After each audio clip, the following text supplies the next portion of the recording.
आप इतने बिजी होते हैं दूसरों की ईद के कपड़े बनाने में, आप खुद को कभी कभार भूल जाते हैं। वाकई आप भूल गई थी। Seriously I forgot. मेरी अम्मी नीचे आई है, मुझे बोला कुछ है। फिर मैंने सोचा, मैंने बोला मेरी वार्डरोब है ना जो मैंने ड्रामे के लिए तैयार की थी, मैंने बोला उसमें से कुछ पहन ले। खुशहाल फैंटास्टिक एक्टर, जीना दानानियर फैंटास्टिक एक्टर। नई वेव है जो सोशल मीडिया से उठ के आ रही है, जिनके अंदर वो कॉन्फिडेंस है चीज़ें करने का, यू नो, एंड उन्हीं से आपकी ये इंडस्ट्री जो है ना थोड़ी शेप होगी आगे। आई थिंक कि आगे जाके पाकिस्तान के अंदर ना we are going to see a little bit of change in people's perception of buying.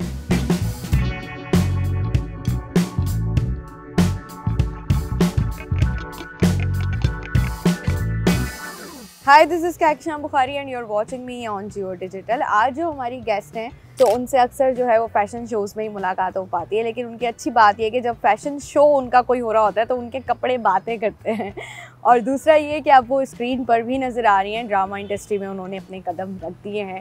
So Parishay Adnan is our guest today. अस्सलाम वालेकुम परिशे। वालेकुम सलाम Kahkashan, how are you? I am good and finally sitting with you. बहुत कुछ align करने के बाद। हाँ, फाइनली। मैंने अभी आपसे यही कहा था कि हम लोग कह रहे होते हैं कि भाई ईद आने से पहले फैशन डिज़ाइनर्स जो हैं वो अपनी कलेक्शंस पर काम करते हैं, लेकिन परिशे जो है वो ड्रामे में काम कर रही थी। अभी आपने बताया तो मुझे पता चला कि you have this theatre background, लेकिन बिल्कुल फील नहीं हो रहा था कि जैसे आप पहली दफ़ा एक्टिंग कर रही हैं। सो क्या स्क्रिप्ट रीडिंग वगैरह वही कुछ प्रैक्टिसेस भी हुई या बस डायरेक्टली और ऑन द कैमरा? तो स्क्रिप्ट रीडिंग, मुझे स्क्रिप्ट दी गई थी, मैंने स्क्रिप्ट पढ़ी। आई थॉट मुझे बहुत मज़ा आया पढ़ के। आई वाज लाइक ये कैरेक्टर परिशे अदनान से बहुत हटके है, बिल्कुल उस तरह नहीं है जो मैं हूँ असल में, और जो मेरा कैरेक्टर है बहुत ज़मीन आसमान का फ़र्क है। ऑलमोस्ट ड्रेसिंग सेंस से, बाल से लेकर अदाओं से ले हर चीज़ के अंदर, यू नो, लहजे में, हर चीज़ में। तो I was like this seems like a challenge and I was like चलें करते हैं। तो फिर मज़ा आया आपको? सेट पर क्या वाइब्स थी, क्या एक्सपीरियंसेस थे? आई बहुत मज़ा आया है। पहली दफ़ा जब ऐना आई, खाकान, तैमूरी who's playing जानी, तो नाज़ो और जानी का एक डुओ है। तो Taimur is such a fantastic person to work with, हमेशा सबको हंसाता ही रहता है। ऐना is also a lovely person, Khaqan, so these were the young people, हम चार ही तो थे। बाकी सारी जो कास्ट थी वो सीनियर कास्ट थी। So we had Uzma Baig, we had Behroze Sabzwari, you know, really good strong casting। हमारी जो ड्रामा स्क्रीन है वो भी टेलीविजन स्क्रीन अब थोड़ी सी चेंज नजर आ रही है जी। So what do you think है जो यंगस्टर्स अब आ रहे हैं, नया लॉट जो आ रहा है, आई मीन यू गाइस, मतलब खाकान हो गए, आप हो गई, खुशहाल हैं, दनानीर हैं, सारे नए फेसेस हैं। सो what do you think about this shift? I think it's a fantastic thing. I think कि ओवरऑल थिएटर में भी अगर आप देखें, अब्रॉड भी अगर आप देखें, तो जैसे एक इंडस्ट्री होती है टीवी की, अगर वो कैरेक्टर जो प्ले करना या स्क्रिप्ट में लिखा हुआ है कि 22 साल की लड़की है, 20 साल की लड़की है, 18 साल की लड़की है, तो आप उन्हीं से रोल करवाएं। आप ऐसा नहीं करें कि आप मतलब कोई 35-40 ईयर ओल्ड को लेकर उसको नीचे छोटा बनाने की कोशिश करें। क्यों? आपके पास भरपूर टैलेंट है इस कंट्री के अंदर, you know, you got literally, you name them, Khushhal fantastic actor, Zeena दानानियर fantastic actor, all of these people have so much talent। तो यू नो उनको देख कर भी ना ये लोग काफ़ी एक नई वेव है जो सोशल मीडिया से उठ के आ रही है, जिनके अंदर वो कॉन्फिडेंस है चीज़ें करने का, यू नो, एंड उन्हीं से आपकी ये इंडस्ट्री जो है ना थोड़ी शेप होगी आगे जाके। So I think it's a fantastic. I mean जब भी कुछ नया होता है तो वो दिखने में भी अच्छा लगता है, लेकिन जैसे जैसे उसके साथ आप जुड़ते हैं या कनेक्ट करते हैं तो वो चीज़ें फिर और ज़्यादा जो है वो करीब रिलेटेबल फील होने लगती है। यू नो, बहुत सारी ऑडियंस हमारी यंगस्टर्स की भी है। पहले लोग ड्रामे देखना छोड़ चुके थे क्योंकि एक हमें वही चेहरे नजर आ रहे होते थे, लेकिन अब people are actually watching it and it's quite good. And digital से आप यू मस्ट नो कि यूट्यूब एज अ मीडियम कितना बढ़ चुका है, राइट? तो मतलब चैनल को भी अगर आप देखें, वेदर दैट्स जियो, हम, ARY, जो भी चैनल होते हैं, basically you take a lot of revenue YouTube से भी, क्योंकि आप डिजिटल वरना आपका होता ही नहीं, राइट? तो डिजिटल का फुटप्रिंट जो है काफ़ी बढ़ गया इन द लास्ट 5-10 ईयर्स। तो वहाँ पर भी अगर आप देखें, हम यंगस्टर्स की जो लॉट है वो रात में, वो दिन में ड्रामे नहीं देखते, वो रात में यूट्यूब पे बैठ के ना उसको बिंज वॉच करेंगे। तो दैट्स अ बिग थिंग। अब मेरा ख्याल है इसकी एक वजह ये भी है कि कोविड जब आया था तो lot of people were watching Netflix और ये सारे सीजन्स देखने की हमें आदत हो गई and then we shifted to YouTube, so I think it's a good change. Absolutely. So coming back to the collection, जो कि मुझे था कि मैं आपसे ज़रूर सवाल करूँगी, बहुत सारी मैंने रील्स भी देखी, कुछ जर्नलिस्ट ने इस पर आर्टिकल्स भी लिखे जो फैशन जर्नल्स हैं हमारे, कि अब जो लॉन है परीक्षा उसमें मज़ा नहीं आ रहा। ये शिकायत हम किससे करें? वेल लॉन की जो पाकिस्तान में इंडस्ट्री है ना, I tell you very honestly, lawn जो है एक फैब्रिक है जो यहाँ सब कॉन्टिनेंट में ज़्यादा चलता है। क्यों? क्योंकि हमारे दोनों कंट्रीज है, इंडिया भी ले लें, पाकिस्तान भी ले लें, बहुत गर्मी होती है यहाँ पर। तो लॉन जो है ट्रेडिशनली जो था, इट वाज वीव्ड इन अ वे कि इट वाज वेरी ब्रीदेबल। अब जो लॉन आ रहा है, ये मैं आपको पहले भी बता रही थी, क्योंकि इतने लोगों ने उसको मैस तरीके से एक्सेप्ट किया हुआ है और कंज्यूमरिज्म बढ़ रहा है, मतलब हर रात चलते बंदे को बनाना भी है, खरीदना भी है, ऐसा ही, और इतना है नहीं कि हम सबको दे सकें। तो क्या होता है, मिलावट। जिस तरह दूध में मिलावट होती है उसी तरह आपकी लॉन में भी मिलावट होती है। तो you know what I was trying to tell you, एक परसेंटेज पॉलिएस्टर की बढ़ जाती है, उससे आपकी क्वालिटी गिर जाती है। तो ये मुझे एक चीज़ थोड़ी सी लगती है, specially because I am very environmentally conscious. मुझे फास्ट फैशन से थोड़ा सा दूर रहने की आदत है, तो this is something I don't really agree with, but हो रहा है। अच्छा, यहाँ पर मैं थोड़ा सा मेंशन कर दूँ, लास्ट हमने परिचय का एक शो भी कवर किया था जिसमें जो सारे ड्रेसेस थे वो इको फ्रेंडली थे, और जो हम कहते हैं कि बिल्कुल वेस्ट मटेरियल था उससे बनाए गए थे, सस्टेनेबल गुड्स आप उन्हें कह सकते हैं। सो अभी जो आप देख रही हैं कि अभी आपने खुद ही मेंशन किया कि बहुत सारी मिलावट है, उसी तरह प्राइस हाइक भी जो है वो बहुत डिफरेंट है। आई मीन नॉर्मल इंसान तो सोच ही नहीं सकता कि उसने 10-15 हज़ार रुपये का जोड़ा लेना है। ऑफकोर्स अगर वो वर्दी है तो शायद आप कहोगे कि यार एक दफ़ा की चीज़ है, आप ले लें, once in a life time वाली चीज़। लेकिन आप क्या समझती हैं कि ये जो प्राइस हाइक है विद लो क्वालिटी, इसको हम कैसे मैनेज कर पाएंगे आगे? ये अच्छा सवाल है। एंड एक तीसरी चीज़ भी मैं इसमें ऐड कर देती हूँ कि लो क्वालिटी हाई प्राइस, और आपके जो आवाम में लोग हैं उनकी बाइंग पावर भी कम होती जा रही है। डोंट फॉरगेट, आपकी सैलरी उतनी तेजी से बढ़ नहीं रही जितनी तेजी से प्राइस बढ़ रही है। प्राइस बढ़ रहे हैं बाय द वे। तो ये एक तीसरी चीज़ है। आई थिंक कि आगे जाके पाकिस्तान के अंदर ना we are going to see a little bit of change in people's perception of buying. मतलब कि जो हमारे जनरेशन के जो लोग हैं, वो अगर आप देखें संडे बाज़ार में पहले आपको मेरी अम्मा की एज के लोग मिलते थे। अब अगर आप जाकर देखें, I don't know if you checked, play house, Sunday बाज़ार, ज़ैनब मार्केट, गल्फ, देखें कौन मिलेगा आपको? हमारी एज ग्रुप। क्यों? क्योंकि उन्हें पता है कि सेकंड हैंड में कितना पावर है, राइट? यूज चीज़ों में कितना पावर है। जो चीज़ें पहले ज़माने में बनती थी, मतलब आज से 50 साल पहले, उस तरह के ना आपको कप, ना प्लेट, ना टोपी, ना जीन्स मिलेंगी। क्यों?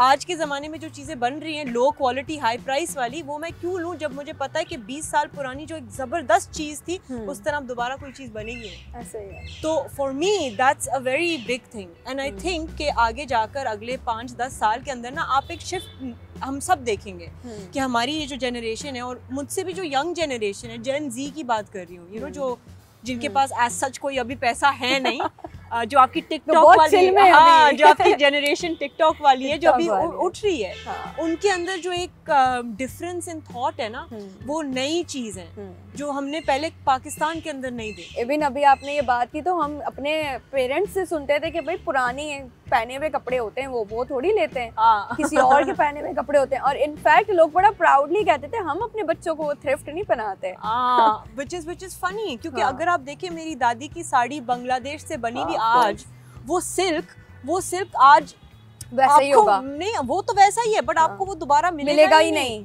मिलावट। And it's like it's unbelievable. I'm like I would happily wear that, मुझे फ्री में मिल रहे हैं, you know। और वो फैसिनेट भी आपको बड़ा करता है। एक तो क्वालिटी बहुत अच्छी होती है, और फिर हम वो चीजें अब देख नहीं रहे हैं अपने अराउंड, तो आई थिंक वो एक थोड़ा सा वॉइड सा रहता है। बिल्कुल। तो अभी आप मुझे बता रही थी कि परीक्षा ने एक थोड़ा सा स्टैंड लिया है ये लो प्राइस जो है इनकी तरफ, के सारे लोग इतने हाई प्राइस पे जा रहे हैं, तो ये कुछ ट्राई कर रही हैं। So, वो बताइए। जी, आई वॉज थिंकिंग कि ब्रांड शुरू किया था, 2 साल उसको होने वाले हैं। उसमें हमने तकरीबन 4-5 शोज़ किए हैं। एक इंटरनेशनल भी शो किया है, बट लोगों के दिमाग में जो एक परसेप्शन है ना कि हाई प्राइस है, हाई प्राइस इसलिए क्योंकि एक चीज़ बनाने में आपको बहुत टाइम लगता है, राइट? तो उस हिसाब से चीज़ें एक्चुअली एक इत्तेफाक की बात है, परसों या तरसों आई वाज सिटिंग काम पर और मुझे एक चीज़ बनवानी थी एंड एक ऑर्डर आया हुआ था हमारे पास और उन्होंने कहा कि आप चीज़ कोई डाई कर ले, ठीक है? मैंने कॉस्टिंग वगैरह सारी चीज़ें अप्रूव करके मैंने बोला ठीक है बनाते हैं हम।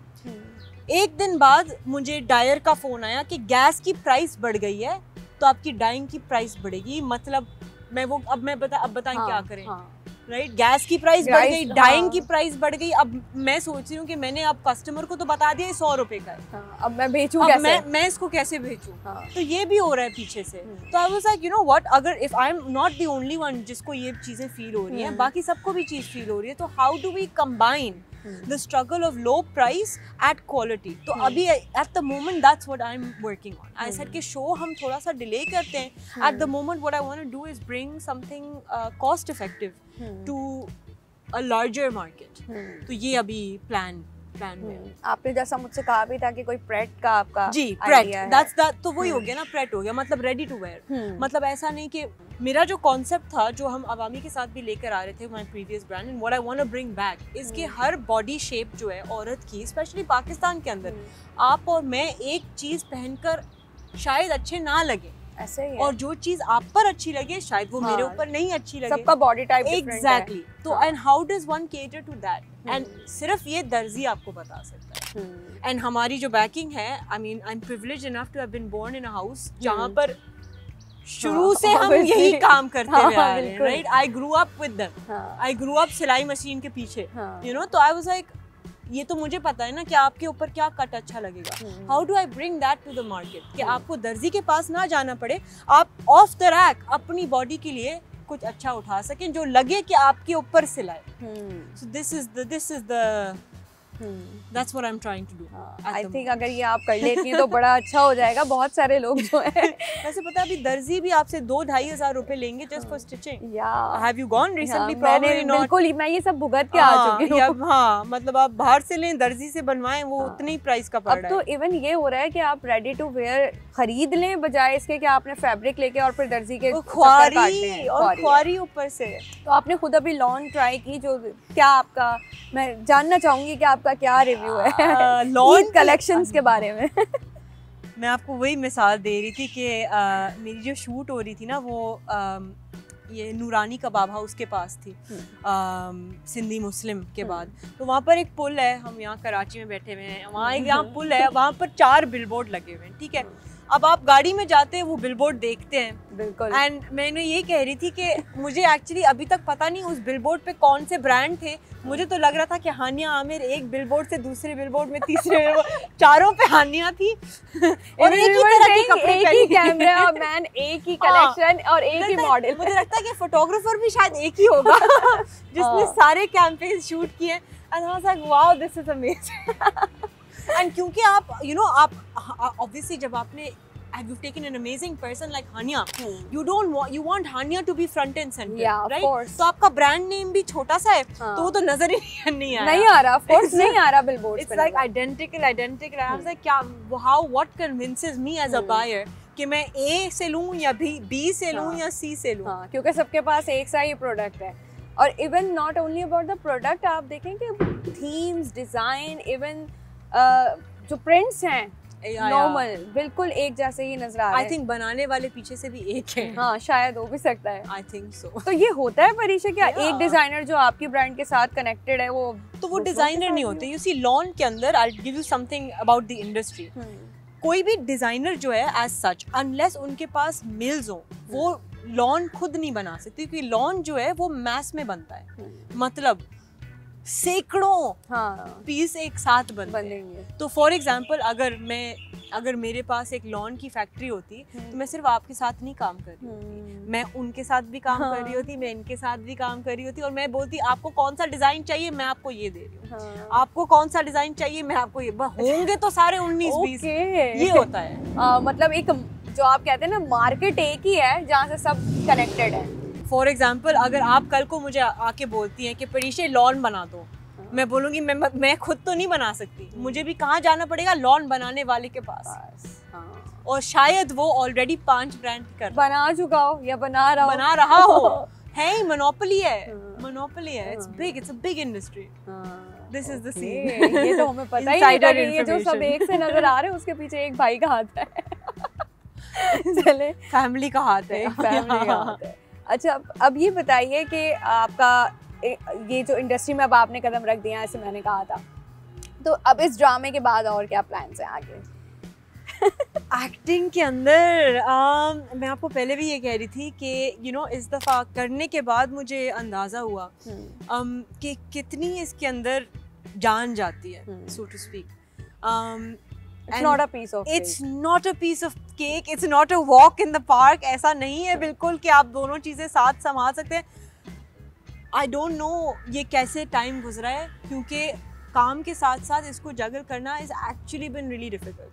तो इसलिए मुझे थोड़ा सोच समझ के आगे देखना पड़ेगा कि अगर रोल स्क्रिप्ट उस हिसाब से कुछ मिले, कुछ अच्छा प्रोजेक्ट अगर आए तो शायद कर लें, लेकिन तब तक बहुत सोचना पड़ेगा कि ये आगे जाके करना है या नहीं करना। It's because of the schedule और timings। बिल्कुल it's just difficult to manage, अब आपका दिन शुरू होता है, आपके ऊपर लोग डिपेंडेंट हैं कि आप डिसीजंस मेक करेंगे, लेकिन आप सेट पे बैठ के makeup I'm not gonna lie, जब सेट पे आप होते हैं मैं समझ रही थी कि काम दूसरे हो सकते हैं, नहीं हो सकते, क्योंकि जब आप एक दफ़ा वहाँ पहुँच गए ना, आपका दिमाग, जिस्म, सारी चीजें आप लेकर वहाँ गए, and that's the end of that. तो let's see आगे जाके क्या होता है, देखते हैं। अभी पता नहीं है कुछ क्या आगे क्या आने वाला है। अच्छा, जब आप सेट पे होते हैं या जब भी हम किसी ड्रामा आर्टिस्ट से बात करते हैं, तो एक चीज़ बड़ी अच्छी होती है सेट्स पर, आई थिंक, वो जो आपका बॉन्ड वहाँ पर क्रिएट होता है। सो अभी आपकी किन किन लोगों से आपकी दोस्ती हुई? मैंने बड़ा देखा आप इफ्तारियाँ भी बांटने गई हुई थी।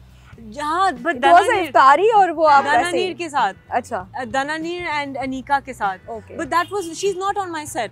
Okay. वो तो आपकी वैसी ही हाँ, तो वो तो ऐसे ही हुआ था कि हम लोग ऐसी संडे को हम लोग साथ थे, तो हमने बोला कि कुछ करते हैं, तो हमें देना भी था, तो ऐसा रुके लेट्स गो। तो हमने बिरयानी उठाई पैकेट्स में बहुत सारी और हमने बस रोड पर जाकर डिस्ट्रीब्यूट कर दी, मज़ा आया। पर वो लोग मेरे सेट का हिस्सा नहीं थे, they're just good friends, like very good friends. लेकिन इस सेट पे आई थिंक के उज़मा बेग हैं, जो कि यहाँ रहती नहीं है, दुबई में रहती हैं। उन्होंने ऑलमोस्ट मेरी अम्मी का किरदार प्ले किया है रुबीना का ड्रामे के अंदर। She was such a big support for me, guidance भी दे रही थी और सारी चीज़ें। एंड बरोज साहब, so dear to me, everybody on set, ऐना खाकान, तैमूर, तो हम तो थे सारे, मतलब यंग वाले, हमें हमेशा सुनाई जाती थी तुम लोग ये करते हो, तुम डांट पड़ी वैसे आपको? बहुत डांट पड़ी, तुम टाइम पे नहीं आती, मैं क्या करूं, मैं काम भी तो करती हूँ मैं। लेकिन पता है समझाना ना लोगों को, इट्स डिफिकल्ट। जो लोग एक काम करते हैं उन्हें शायद ना समझ आए कि आपका दूसरे काम की जो अहमियत है वो क्या है। So this is the long and short of it. काफी सारी बातें हमारी हो गई हैं, कैमरामैन इशारा कर रहे हैं पीछे से हमारे, तो हम वाइंड अप करेंगे एक छोटे से रैपिड फायर के साथ। तैयार हैं आप रैपिड फायर के लिए? Okay. So your one song from देसी वेडिंग प्लेलिस्ट। अभी वो कौन सा आया है? एक धनक by हैदर मुस्तहसिन। ओके, हाँ, such a good song. Ashir वजाहत वाला अभी सदके। Yes. Favorite Pakistani singer? Arooj Aftab. Have you ever stolen anything in your childhood? शायद एक मेहंदी की कोन चांद रात पे ही उठाई होगी कहीं से। I have a feeling, एक मेमोरी है, लेकिन इतनी सही याद नहीं है। हाँ, तो आप मतलब मेहंदी लगाने का बहुत शौक रखती हैं। हाँ, I don't know why. नहीं तो अच्छी बात है ना, पता नहीं, मुझे एक है वैसे टैटूज का शौक है ना, इसलिए। तो शायद इस वजह से। Your favorite Bollywood movie? Gangu भाई। With whom you would like to work in future as an actress? सनम सईद। तो आपके इस प्रोजेक्ट की सबसे बेस्ट मेमोरी क्या थी? खाना। ये खाना सबके साथ मिलके बैठ के खाना खाना। आई थिंक ये वो सेट्स पर बहुत सेट्स पर ही होता है, उसके अलावा आप किसी के साथ इस तरह बैठ के नहीं खा पाते। ये मैं काम पर करती हूँ ना तो मुझे मजा आता है। So one best friend in the industry. Anika Zulfikar. One thing you wanna change about yourself. I think Ramzan में मेरा वेट गेन हुआ है, अभी थोड़ा कम करना है, ये है अभी फिलहाल। कराची और Lahore? Karachi, what question was that? अब कराची हो जाएंगे लाहौर वाले। सकते हैं। कॉफी और चाय? कॉफी। बिरयानी और निहारी? पुलाव। ये रैपिड फायर में बंद करती हूँ और जाती हूँ। पुलाव।